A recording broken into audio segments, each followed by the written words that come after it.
Mr. Chairman, I'm here as an environmentalist with an MBA. I don't think there are many of us in the room. And yes, I have looked at the entire record. So let's look at the numbers. The PSC staff report projects that Bluewater Wind's offshore wind farm would cost us about $6.46 a month. The so-called green premium that some speakers have referred to. The question is, compared to what? What assumptions about future energy prices are used in producing that figure? Well, I've done some digging. The argument that offshore wind is too expensive is based on unrealistic assumptions that natural gas prices will go down over the next 4 years and remain below current prices for years to come. The reference, and it's in my report, which I'm going to be handing in, my comments, Public Service Commission Staff Report, October 29th, Appendix C. This is the chart. Look at the next several years. That is the assumption used to say we're going to have to pay extra for wind.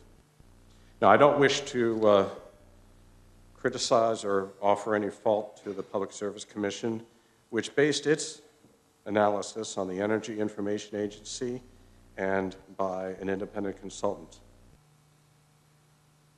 However, those assumptions are wrong.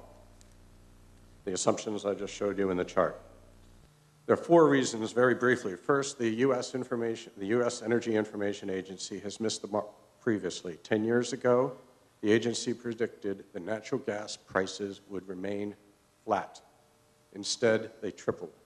Second, natural gas futures prices traded on the New York Mercantile Exchange are going up, not down. The price for delivery a year from now is 15% higher than the current price.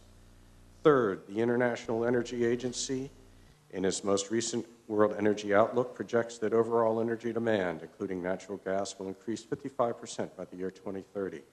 Increasing demand, limited supply, you do the math. Fourth, natural gas costs are expected to climb further as utilities find it increasingly difficult to build new coal power plants and increasingly must rely on natural gas. Again, increasing demand, limited supply. As for accessing untapped reserves, they will be tapped when the price goes up to make it cost efficient for the energy companies. The public understands that energy prices are going up and unlikely to come down anytime soon, which is one reason why public comments, and by the way, I would include Acorn among those who support the wind power proposal, why public comments have run 10 to 1 in favor of the wind project. So who's being naive here? The advocates of wind power or the opponents? It would be ironic if the General Assembly killed the offshore wind proposal based on the mistaken assumption that energy markets will somehow work in our favor this time. I have several questions. I'm just going to mention one. Does this committee expect natural gas prices to go down significantly over the next 4 years? The General Assembly passed House Bill 6 in response to the sudden 59% rate hike brought on by electric power deregulation. And yet, the argument that wind farm would cost too much is based on the belief that this time, somehow, the magic of the market will bring about decreases in future energy prices, despite what we have learned from experience and in defiance of all we know about economics.